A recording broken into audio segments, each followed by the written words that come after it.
যিশু অসুস্থ মানুষকে সুস্থ করছিলেন, ক্ষুধার্তকে খাদ্য দিচ্ছিলেন, তিনি পরিত্যক্ত লোকদের ভালোবাসায় ভরিয়ে দিচ্ছিলেন, আর সবাইকে ঈশ্বরের রাজ্য সম্পর্কে শিক্ষা দিচ্ছিলেন।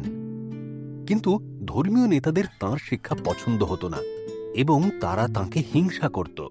যিশুকে তারা এত হিংসা করতে লাগলো যে তাঁকে হত্যার ষড়যন্ত্র পর্যন্ত করা হলো। যিশুকে তাদের হাতে তুলে দেবার জন্য তারা যিশুর শিষ্য জিহুদাকে 30টি রৌপ্য মুদ্রা দিল।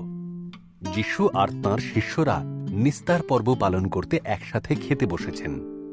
সবাই যখন খাচ্ছিল, যিশু খুবই দুঃখ করে বললেন, তোমাদের মধ্যেই কেউ আমার সাথে বিশ্বাসঘাতকতা করবে। তা শুনে সবাই অবাক হয়ে বলল, সে ব্যক্তি আমি নই প্রভু। যিশু বললেন, এটাই সত্য। তোমাদের মধ্যে একজন যে আমার সাথে বসে ভোজন করছে, সেই আমার সাথে বিশ্বাসঘাতকতা করবে। জিহুদা বলল, আমি নই প্রভু। যিশু বললেন, তুমি ভালো করে জানো কে সে। যাও, তাড়াতাড়ি সেটা করো। জিহুদা সে কথা শুনে বাইরে বেরিয়ে গেল। যিশু রুটিটা হাতে নিয়ে ঈশ্বরকে ধন্যবাদ দিলেন। রুটিটা ছিঁড়ে তাঁর শিষ্যদের হাতে দিয়ে বললেন, তোমরা যখনই এইভাবে খাবে, তখনই আমাকে স্মরণ করবে। এটি আমারই শরীর, যা তোমাদের উদ্দেশ্যে দান করা।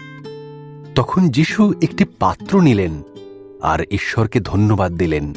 তিনি বললেন, সবাই এই পাত্র থেকে পান করো। এ আমার রক্ত, যা ঝরানো হলো পাপের ক্ষমার জন্য। যখন তাদের খাওয়া শেষ হল, যিশু আর তাঁর শিষ্যরা প্রশংসার গান গাইলেন।